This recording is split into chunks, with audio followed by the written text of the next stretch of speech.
The summer of 1944. The hedgerows of Normandy, France. To the men of the German Panzerwaffe, this is their kingdom, and they are its undisputed kings. Their thrones are made of sloped steel, their scepters are long-barreled, high-velocity 88mm cannons. They are the crews of the Panzer V Panther and the Panzer VI Tiger, the great predatory cats of the battlefield. They are, arguably, the most technologically advanced and feared armored fighting vehicles in the world, and they have turned the idyllic French countryside into a graveyard for Allied tanks. For an American GI, the sight of a Tiger is a primal, heart-stopping event. It appears at the end of a long tree-lined road, a monstrous, slab-sided behemoth that seems to fill the entire horizon. Its sheer size is an act of psychological warfare. Then comes the sound, a sharp, whip-like crack that is completely different from the dull boom of Allied guns. It is the sound of a German 88, and it is the sound of death at an impossible distance. An American Sherman tank, 2,000 yards away, erupts in a greasy column of black smoke. The Tiger has killed it before the American crew even knew they were in its sights. These German panzers are built on a philosophy of absolute dominance. They boast thick, nigh impenetrable frontal armor and cannons that combine the range of a sniper rifle with the destructive power of artillery. They are designed for the duel, to stand off at a distance and methodically annihilate their opposition with impunity. A veteran German tank commander, perched in his cupola, scans the battlefield with an air of supreme, arrogant confidence. He sees the American Shermans as little more than targets, tin cans to be punctured at his leisure. The battlefield is his, the rules are his, and for the Allies bleeding in the fields of Normandy, there seems to be no answer. Imagine you are a young American tank commander, your world contained within the cramped, stifling steel walls of your M4 Sherman. The air smells of oil, sweat, and fear. You peer through your periscope at the peaceful-looking Bocage country. You know they are out there. The cats. A call crackles over the radio. Contact. A Tiger. At extreme range. Your gunner traverses the turret, the 75mm gun seeming like a pea shooter in this moment. He fires.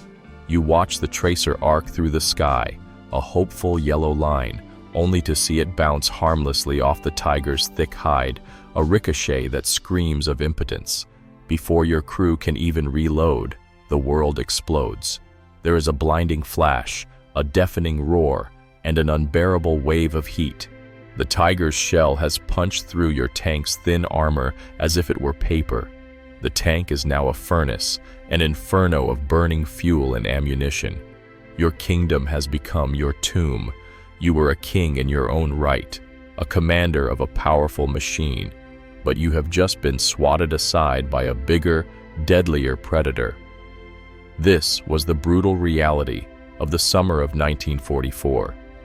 The German big cats reigned supreme, their technical superiority seemingly insurmountable. They were heavy, powerful, and protected. They were the champions of a war fought on their own terms. But across the battlefield, another kind of cat was beginning to prowl. It was a creature born of a completely different philosophy. It was light, it was fragile, and it was faster than anything the Germans had ever seen. It refused to fight by their rules. It was an ambush predator, a ghost that struck from the flanks and vanished into the shadows. Its name was the M18 Hellcat, and it was about to teach the kings of the battlefield a new and terrible lesson. The heaviest crown does not always win the war. If the German Panther was a sleek, thoroughbred duelist, the American M4 Sherman was a rugged, dependable farm horse. It was not a machine born of a philosophy of technical supremacy. It was a product of the American industrial creed: simplicity, reliability, and mass production. With nearly 50,000 units rolling off the assembly lines of factories like Ford and Chrysler, The Sherman was the ubiquitous symbol of American armored might, the steel fist that would be thrown at the Axis powers across every theater of the war. On paper, the Sherman was a well-balanced medium tank. Its 75mm main gun was an excellent all-purpose weapon, capable of firing high explosive rounds to support infantry as effectively as it fired armor-piercing shells. It was mechanically robust, its engine and suspension far more reliable than the over-engineered temperamental power plants of its German rivals. A Sherman could travel hundreds of miles without a major breakdown, a feat its German counterparts could rarely match. Its crew ergonomics were superior, and its turret, with a swift hydraulic traverse, could spin much faster than the slow, manually cranked turrets of the early German tanks. In its initial encounters in North Africa against the older Panzer IIIs and I-4s, the Sherman performed admirably, earning a reputation as a solid, effective fighting vehicle. But by the time the Allies landed in Normandy in 1944, the battlefield had changed. The kingdom was now ruled by the big cats, the Panther and the Tiger, and against them, the Sherman's strengths were tragically overshadowed by two fatal flaws: its gun and its armor. The Sherman's 75mm gun, a formidable weapon in 1942, was simply not powerful enough to reliably penetrate the thick, sloped frontal armor of a Panther or a Tiger at standard combat ranges. A Sherman crew had to get dangerously close, often to within point-blank range, and aim for a specific tiny weak spot, a shot trap under the mantlet or the vertical driver's plate, to have any chance of a frontal kill. The German tanks, by contrast, could destroy a Sherman from over a mile away. This created a terrifying and lopsided tactical reality. Even more horrifying was the Sherman's reputation for catching fire. Its thin side armor, just 38mm thick, was easily pierced, and early models stored their ammunition in unprotected racks high in the hull. A penetrating hit would often ignite the propellant in the shells, turning the inside of the tank into an instantaneous, inescapable inferno. Tank crews gave it a grim, gallows humor nickname, the Ronson, after the popular cigarette lighter, because it lights up the first time, every time. You are a Sherman crewman. You know the odds. The tankers have a grim saying, "It takes 5 Shermans to kill 1 Tiger." You are one of the 5. Your job is not to win a duel. Your job is to die in a way that allows one of your 4 comrades to get a lucky shot into the Tiger's vulnerable side or rear. You advance across a field, your heart a cold knot in your chest, knowing you are bait. You are a sacrifice. Your commanders tell you that you are part of a team, that your numbers will overwhelm the enemy. But in the claustrophobic steel box, surrounded by dozens of high-explosive shells, the strategic logic of mass production feels like a death sentence. You are not a warrior, you are an expendable asset, a single, mass-produced cog in a giant machine of attrition.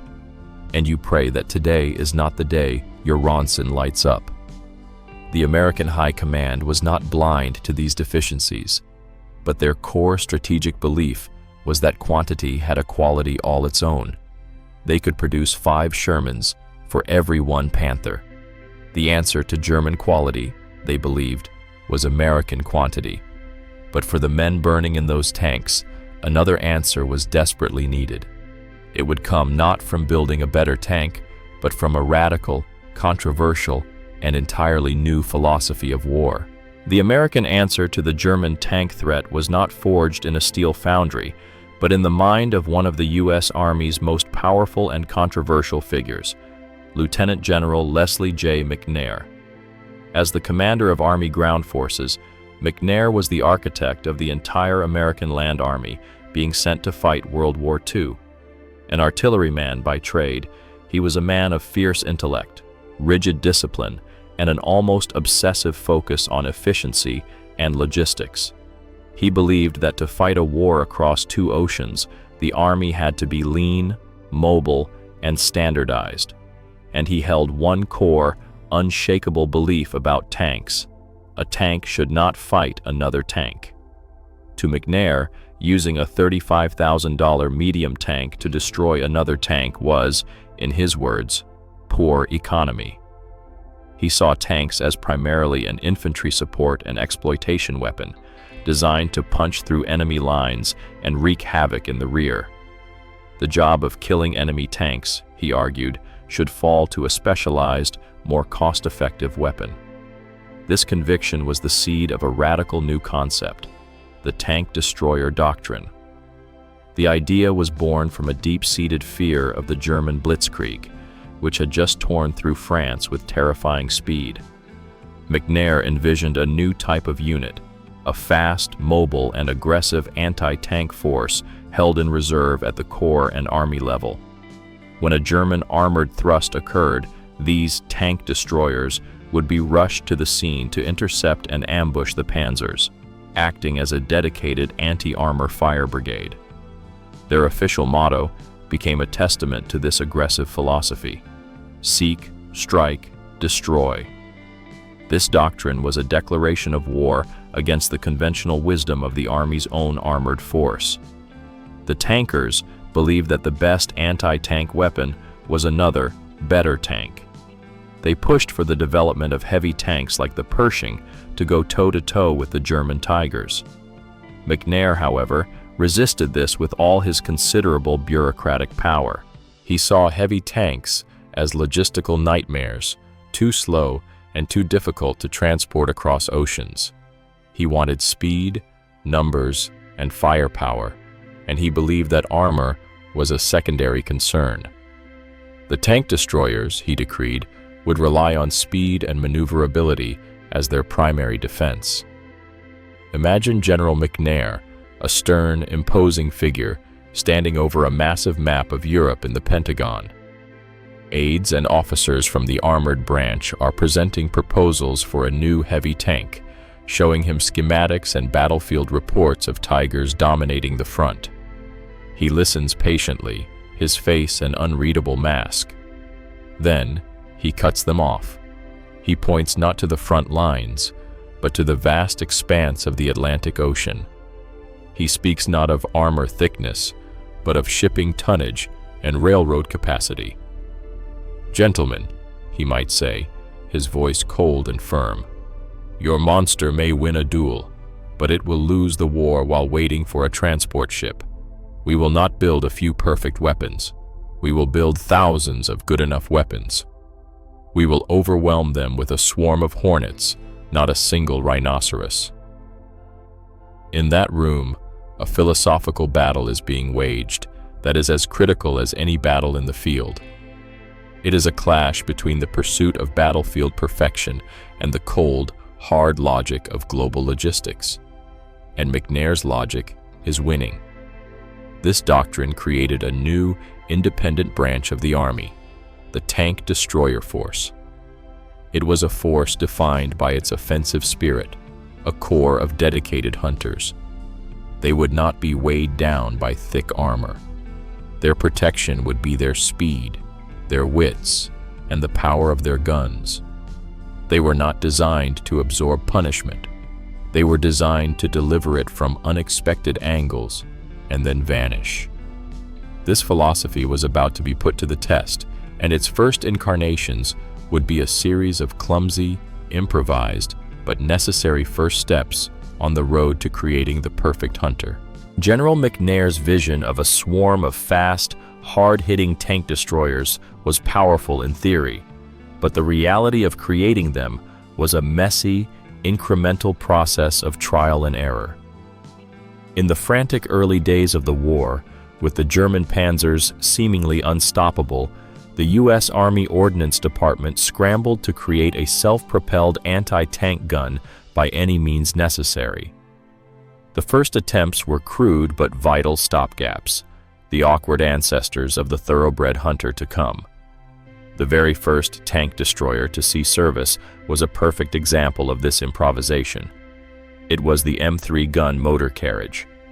Engineers simply took a standard M3 half-track, a workhorse transport vehicle, and mounted a venerable 75mm M1897 field gun. a design dating back to the First World War, in the rear troop compartment. It was little more than an artillery piece on a truck.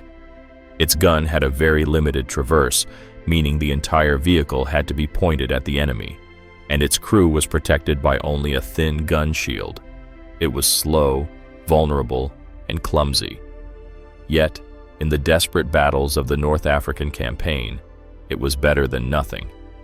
At the Battle of El Guetar in 1943, the 601st Tank Destroyer Battalion, using these very M3s, helped blunt a major German armored assault, proving that even a clumsy hunter, used in the right way, could draw blood. Simultaneously, a more ambitious project was underway. This would be America's first purpose-built, fully tracked tank destroyer, the M10 gun motor carriage, nicknamed the Wolverine by the British. Based on the reliable chassis of the M4 Sherman, the M10 embodied the core tenets of McNair's doctrine. It was armed with a powerful 3-inch, 76.2mm M7 gun, which had significantly better armor-piercing performance than the Sherman's standard 75mm cannon. To save weight and speed up production, it featured a unique, pentagonal, open-topped turret. This design gave the crew excellent visibility, but left them terrifyingly exposed to artillery airbursts and infantry attacks. Its armor was also thinner than the Sherman's and sloped to maximize its effective thickness. The M10 was a huge step in the right direction. It was mechanically reliable, and its gun could handle most German tanks it faced in 1943. Over 6,000 were produced, becoming the workhorse of the tank destroyer force for much of the war. Imagine being an M10 crewman in Italy. Your vehicle is hidden in a grove of olive trees overlooking a dusty road. You are a hunter waiting in a blind, but your blind is made of thin steel and has no roof. Every whistle of an incoming artillery shell sends a jolt of primal fear through you. A German shell doesn't even need to hit you directly. A tree burst overhead could kill your entire crew with a rain of shrapnel. You hear the telltale clank and squeak of approaching tank treads. A Panzer IV comes into view. Your gunner is calm, his voice steady as he calls out the range. The 3-inch gun roars, and the Panzer shudders to a halt, smoke pouring from a hole in its side. There is a fleeting moment of triumph, quickly replaced by a desperate urgency. Driver, move, now! You cannot stay and fight. Your job is to strike and vanish before the enemy can pinpoint your position and drop a vengeful artillery barrage on your open-topped turret. You are not a brawler. You are a glass cannon, a fragile instrument of immense power. The M10 was a solid, dependable hunter, but it was not the ultimate expression of the doctrine. It was still, at its core, a modified tank. It was reliable, but not truly fast. As the Germans began fielding the Panther and the Tiger in greater numbers, the M10's 3-inch gun began to show its limitations. McNair's vision called for something more, something designed from the ground up with a singular, obsessive focus on speed. A new hunter was needed, a true predator built for the ambush. And in the design offices of the Buick Motor Division of General Motors, that predator was already taking shape. While the U.S. Army was fielding the dependable but flawed M10, the engineers at Buick, a division of General Motors known for its powerful passenger car engines, were working on a machine that was the pure, undiluted essence of the tank destroyer doctrine. This was not a modified tank. This was a purpose-built racing car with a cannon. It was the M18 gun motor carriage, and the crews who manned it would give it a name that perfectly captured its ferocious spirit, the Hellcat. The Hellcat was a masterclass in radical design choices, a vehicle that sacrificed almost everything for one single defining attribute: speed. To achieve this, Buick's engineers made a series of revolutionary decisions. First, they threw out the heavy, complex transmissions of existing tanks and developed an innovative Torquematic automatic transmission making the vehicle easier to drive and more responsive. Second, they powered it with a Continental R975 radial aircraft engine, a 9-cylinder powerhouse that was light, reliable, and churned out up to 400 horsepower. But the most critical decision was the most brutal. To achieve maximum speed, the Hellcat had to be incredibly light.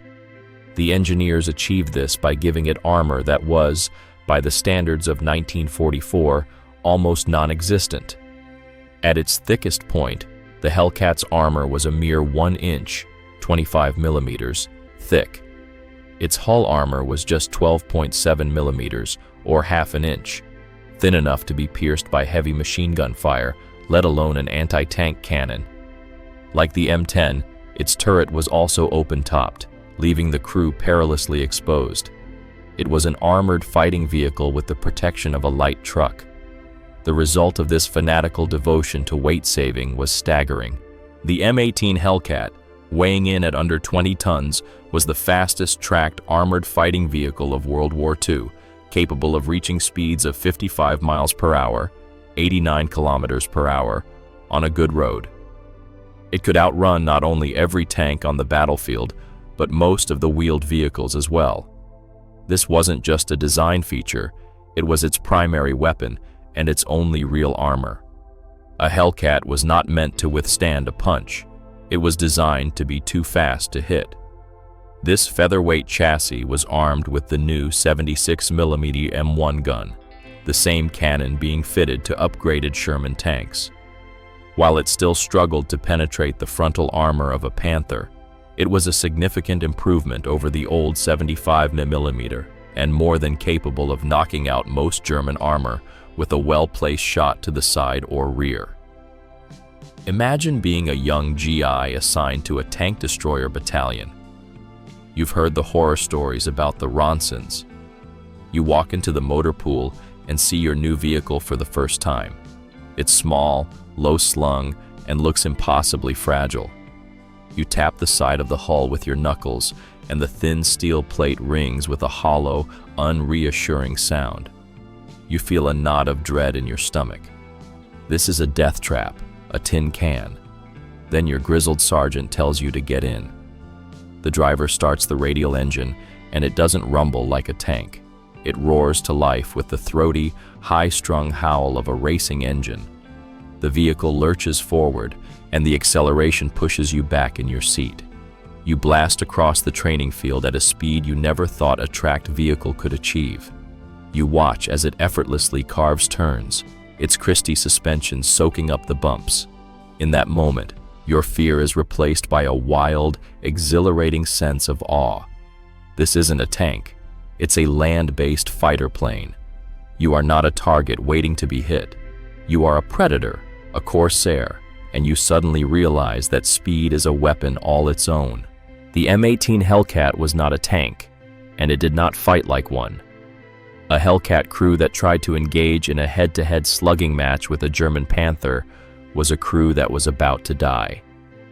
The tank destroyer doctrine, perfected for the Hellcat, was a philosophy of ambush, speed, and lateral thinking. It was the tactics of a wolf pack, not a herd of rhinos.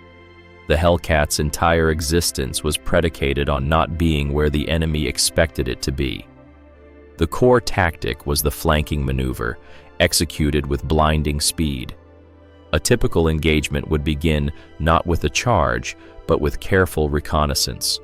Hellcat platoons would use their incredible mobility to scout the terrain, identifying concealed positions, covered routes, and, most importantly, the location of the enemy panzers.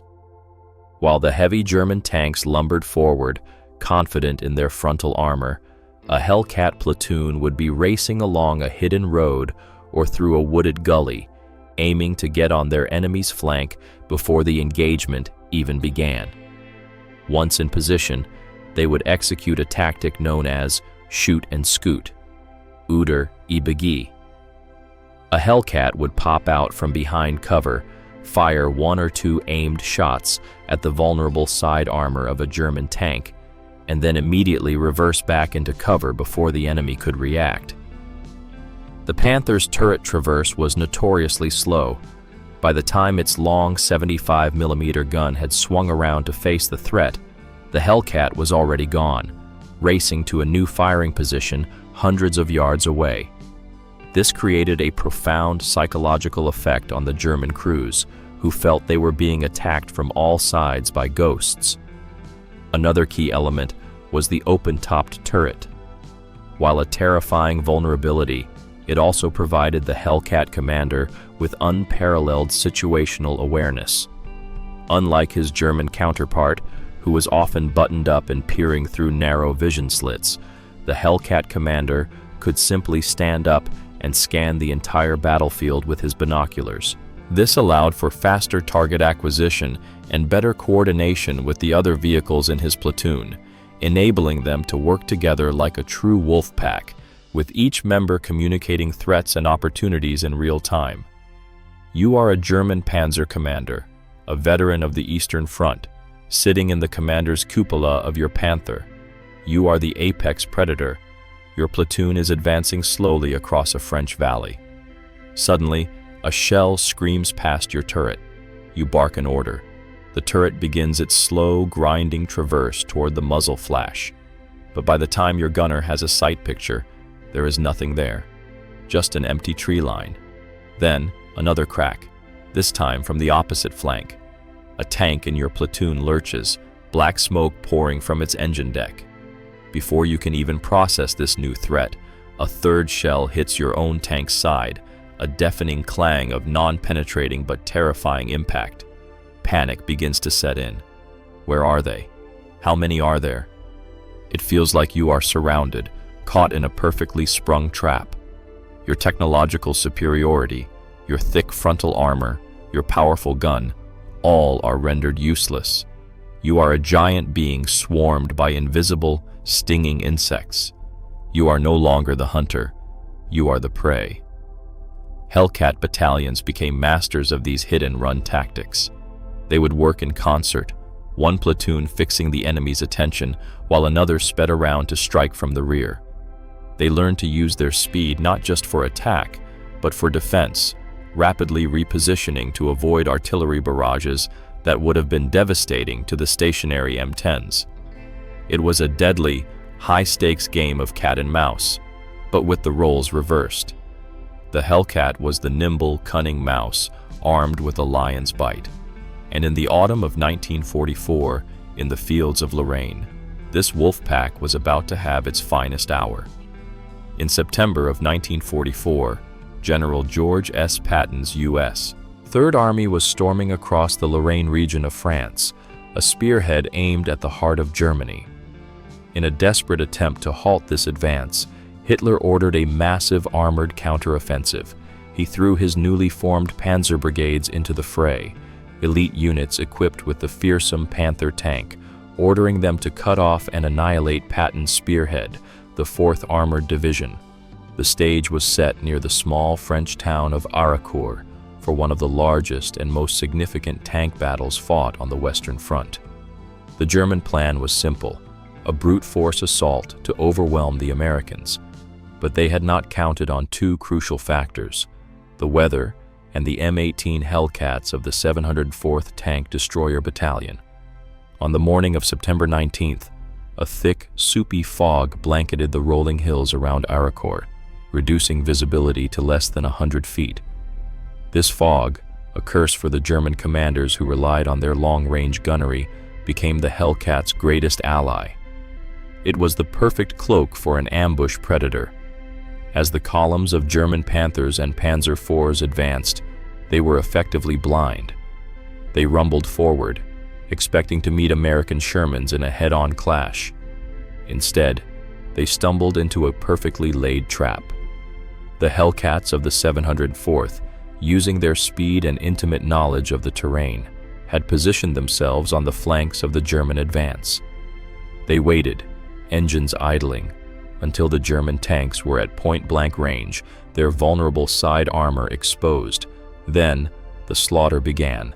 The Hellcats opened fire from their concealed positions. The 76mm guns, which struggled against the Panther's frontal armor, had no trouble punching through its thinner side plating. Panthers that cost the German war machine a fortune to build were suddenly erupting into flames, their crews often killed before they even knew where the attack was coming from. The Hellcats would fire a few rounds and then, using their incredible speed, immediately relocate, leaving the confused German commanders firing at ghosts in the fog. The fog is a disorienting white wall. You are the gunner in Sergeant Edwin Leahue's Hellcat. Your heart is pounding. You can hear them before you can see them. The distinctive rumble and squeal of a panther's tracks, terrifyingly close. A monstrous shape coalesces out of the mist, not even 50 yards away. Its long cannon is pointing the wrong way. "Fire!" your commander screams. The 76mm gun bucks, and the shell smashes into the panther's side. For a split second, nothing happens. Then, a jet of flame shoots from the impact point, followed by a massive secondary explosion that rips the turret from the hull. Before the fiery wreck has even settled, your driver is already backing up, swinging the Hellcat around to race to a new position. You have just killed one of the most feared weapons on Earth, not with brute force, but with cunning and speed. In the fog of Arrancourt, the predator has become the prey. Over several days of intense, chaotic fighting, the small number of M18s and Shermans of the 4th Armored Division systematically dismantled the German attack. The Hellcats' shoot-and-scoot tactics, amplified by the fog, proved devastatingly effective. One platoon of Hellcats, under Lieutenant Edwin Leahue, destroyed 7 German tanks in the opening minutes of the engagement without suffering a single loss. By the end of the battle, the German panzer brigades had been mauled, losing over 280 tanks and assault guns. The American losses were fewer than 35. The Battle of Arrancourt was an astonishingly lopsided victory, a textbook demonstration of how superior tactics and training could overcome technological superiority. It was the Hellcat's finest hour, the moment it proved beyond all doubt that in armored warfare, speed and surprise could be just as lethal as thick armor and a bigger gun. For the veteran crews of the German Panzerwaffe, the war had a predictable, brutal rhythm. They were the kings of the long-range duel. Their superior optics and high-velocity guns allowed them to dominate the battlefield from a position of relative safety. They were accustomed to seeing their enemies, engaging them, and destroying them in a contest of firepower and armor. The M18 Hellcat shattered this reality. It was a weapon that refused to play by their rules, and in doing so, it injected a new and unsettling kind of fear into the once confident German tank crews, the fear of the unknown. The Hellcat rarely offered a fair fight. German after-action reports and post-war interviews reveal a sense of profound confusion and frustration. Panzer crews would be advancing, confident in their machines, only to have their formations suddenly decimated by fire from an unseen enemy on their flank. By the time their slow-moving turrets could traverse to engage the threat, the attacker was gone, leaving behind nothing but burning wrecks and bewildered survivors. The Hellcat's calling card was its ghostly ability to appear, kill, and vanish in under 3 minutes. This had a corrosive psychological effect. German tankers, who had once operated with impunity, now felt hunted. The distinctive high-pitched whine of the Hellcat's radial engine became a sound of impending doom, a herald of an attack that could come from any direction. They were fighting a phantom, an enemy that broke all the established rules of armored combat. Their own technological superiority was rendered irrelevant when they couldn't bring their powerful guns to bear on a target that refused to stand still. You are a German loader inside a Panther tank, part of the 111th Panzer Brigade. It is September 1944. You have just survived the horrors of the Eastern Front and have been refitted with this magnificent new machine. You feel invincible. You advance into the morning fog near Arrancourt, the air thick with the smell of diesel and damp earth. You hear a sharp crack to your left. The tank next to you, commanded by a friend, erupts in a ball of fire. Panic. Your commander screams orders. The turret begins its agonizingly slow turn. As you wrestle another 88mm shell into the breach, a second impact rocks your own tank. The world turns into a hell of smoke, fire, and the screams of your comrades. You were an apex predator, but you have been killed by something you never even saw. Your confidence, your training, your superior technology, none of it mattered. You were outthought, outmaneuvered, and executed by a ghost. This new fear forced a change in German tactics. Commanders became more cautious, more hesitant to commit their valuable panzers without extensive reconnaissance. They had to dedicate more resources to protecting their flanks, slowing their advances, and sacrificing the very initiative that had been the hallmark of the Blitzkrieg. The Hellcat's mere presence on the battlefield had a strategic impact far greater than the number of tanks it destroyed. It forced the German war machine to become reactive, defensive, and paranoid. The fear was not of the Hellcat's gun or its armor. The fear was of its speed. The fear was of its tactics. It was the fear of being outwitted, of being made a fool of on the battlefield. For the proud professional soldiers of the Panzerwaffe, this was perhaps the most demoralizing blow of all. They were no longer the undisputed masters of the field. They were now constantly looking over their shoulders, listening for the whine of an engine that signaled the arrival of the American Phantom. The M18 Hellcat was the most glamorous and specialized of America's tank killers, but the fight against the German Panzerwaffe was a team effort. The doctrine of combined arms meant that every German tank commander had to worry not only about the ghosts on the ground, but also about threats coming from individual soldiers hiding in ditches and from the sky above. Two other simple, brutally effective American weapons helped complete the picture, creating a 360-degree nightmare for the panzer crews. The first was a weapon that democratized anti-tank warfare, putting the power to kill a tank into the hands of a single infantryman. The M1 rocket launcher, universally known as the bazooka. This simple tube of steel was one of the first weapons to utilize a high-explosive, anti-tank, heat-shaped charge warhead propelled by a rocket motor. This allowed a foot soldier to deliver a focused jet of molten metal capable of punching through several inches of armor. Though its effective range was short, General Patton recommended its use at around 30 yards. The bazooka was a revolution. It meant that every foxhole, every bombed-out building, and every hedgerow could now hide a potential tank killer. The Germans were so impressed by captured bazookas that they reverse-engineered them to create their own more powerful version, the dreaded Panzerschreck. The second threat came from the air. To the German soldiers on the ground, any Allied single-engine fighter bomber was simply called a Jabo, a contraction of Jagdbomber. But one plane in particular earned their fear and hatred, the Republic P-47 Thunderbolt. The Thunderbolt was a monster of a plane, a huge, rugged 8-ton brute built around a massive Pratt & Whitney radial engine.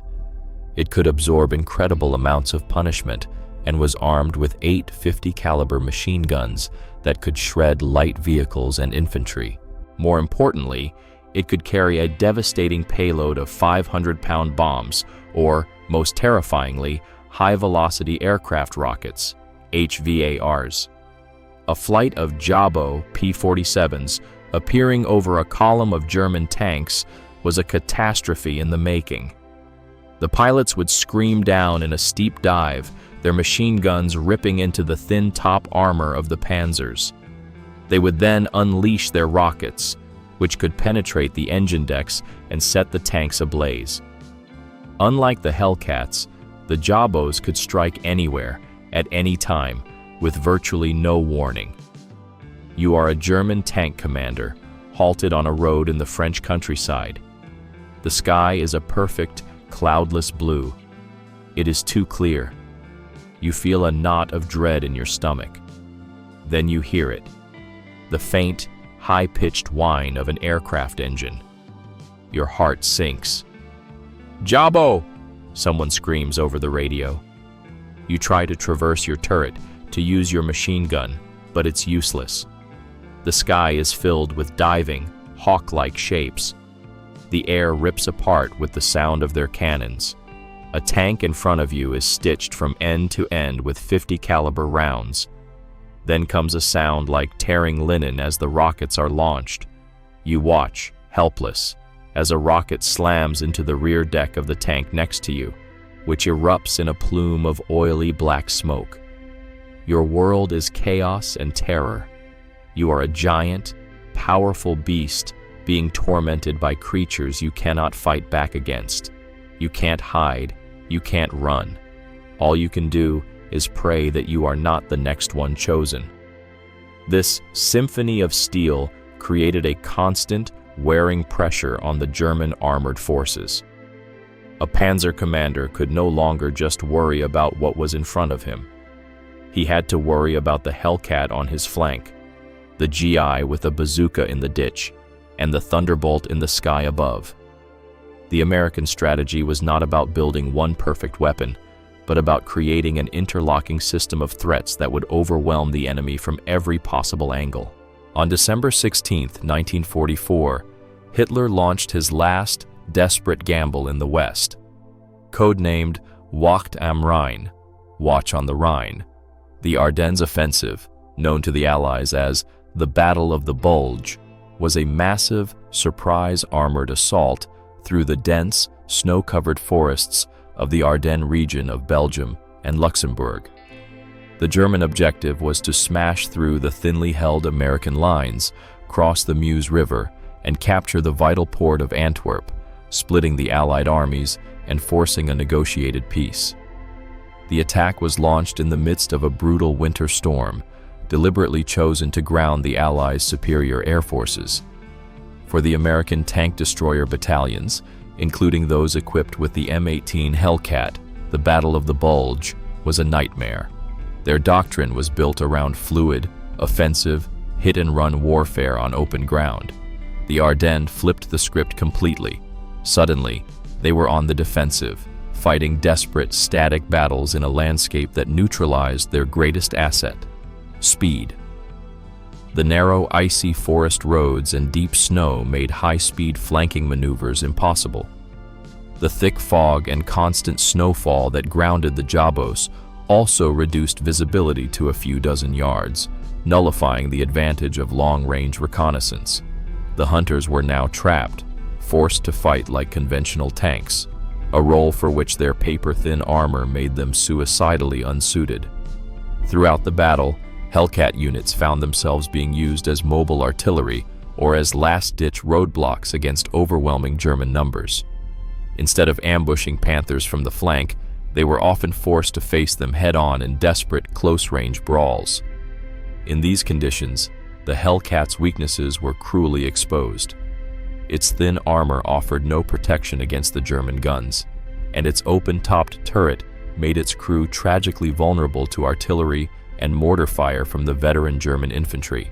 You are a Hellcat commander near the besieged town of Bastogne. The cold is a physical enemy, seeping through your uniform and chilling you to the bone. Your vehicle is dug into a shallow, snow-filled depression at a crossroads, its engine shut off to conserve precious fuel. You are no longer a hunter, you are a sentry, waiting for the axe to fall. The forest is eerily silent, the snow muffling all sound. Then, out of the swirling snow, a shape materializes. It's a King Tiger, the most powerful tank of the war, a 70-ton monster that makes your 18-ton Hellcat look like a toy. It's less than 100 yards away. Your 76mm gun is useless against its frontal armor. There is no room to run, no flank to attack. All the speed and tactical brilliance in the world mean nothing now. You are trapped. Your only option is to fire, to hope for a miracle, and to pray that its massive cannon is pointing at someone else. Despite the horrific conditions and the reversal of their intended role, The tank destroyer crews fought with incredible courage and tenacity. They used their small size and low profile to hide in the dense forests, engaging German columns at point-blank range from the side of the road before attempting to slip away into the trees.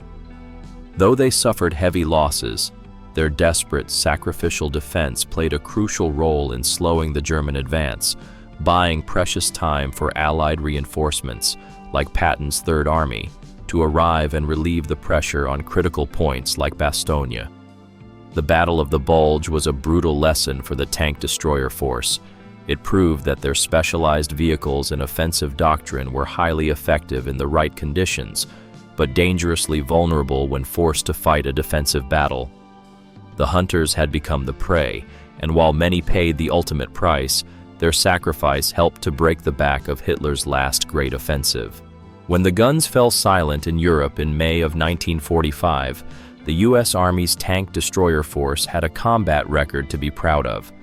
Battalions equipped with M10s, M18s, and the powerful late-war M36 Jackson had proven their worth on battlefields from the deserts of North Africa to the forests of Germany. They had been a versatile and deadly tool.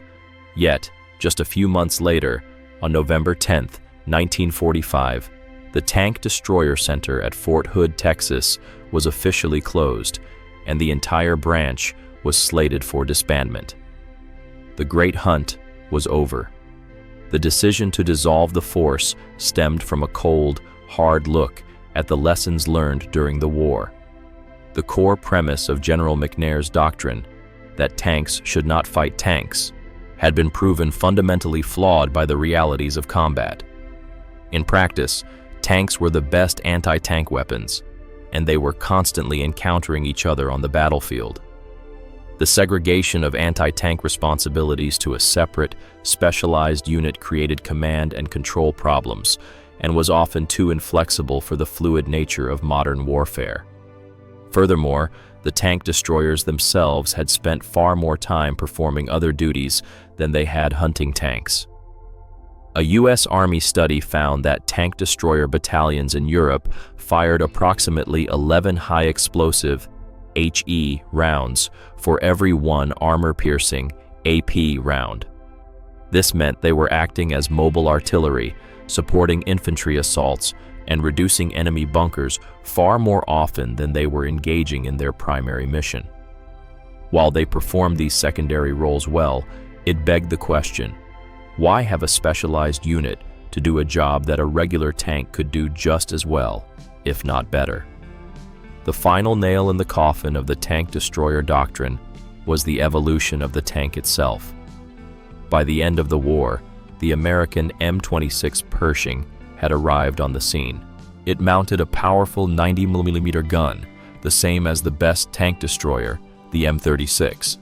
But the Pershing combined this firepower with heavy armor, offering a complete package. It was the birth of the main battle tank concept, a single, versatile vehicle that could do everything, from fighting other tanks to supporting infantry. The need for a fragile, specialized glass cannon like the Hellcat was rapidly disappearing. As Major General Matthew Ridgway bluntly put it, the tank can do everything the TD can do and more. Imagine a young Hellcat veteran returning to Fort Hood in late 1945. He is immensely proud of his service, of the battles his battalion fought, of the panzers they destroyed. But the base is strangely quiet. The rows of M18s are being prepared for long-term storage or for sale to other countries. He learns that his unit, the 704th Tank Destroyer Battalion, is being inactivated. The entire branch he dedicated the last 3 years of his life to is being erased from the Army's order of battle. There's no parade, no grand ceremony, just the quiet, bureaucratic dismantling of a force that is no longer needed. He feels a confusing mix of pride in what he accomplished and a sense of melancholy. He and his comrades were part of a grand experiment, a unique brotherhood of hunters, but the war is over and the Army has decided that the age of the specialized predator has come to an end. The tank destroyer force was a product of a specific time and a specific fear. It was a brilliant, if flawed, solution to the problem of the German Blitzkrieg of 1940. But by 1945, the nature of warfare had changed. The hunt was over, and the hunters were sent home, their unique and daring doctrine relegated to the history books. The M18 Hellcat was an anomaly, a brilliant flash of specialization in an era that was rapidly moving toward the all-purpose main battle tank. It was a vehicle born of a controversial and ultimately discarded doctrine. After the war, most Hellcats were retired from U.S. service, sold off as surplus to other nations like Yugoslavia, where some would, remarkably, see combat again in the Balkan Wars of the 1990s. The U.S. Army had moved on. The hunt was over. And yet, the legacy of the Hellcat endures. Statistically, it was the most effective American tank destroyer of the Second World War, achieving a higher kill-to-loss ratio than any other U.S. tank or tank destroyer.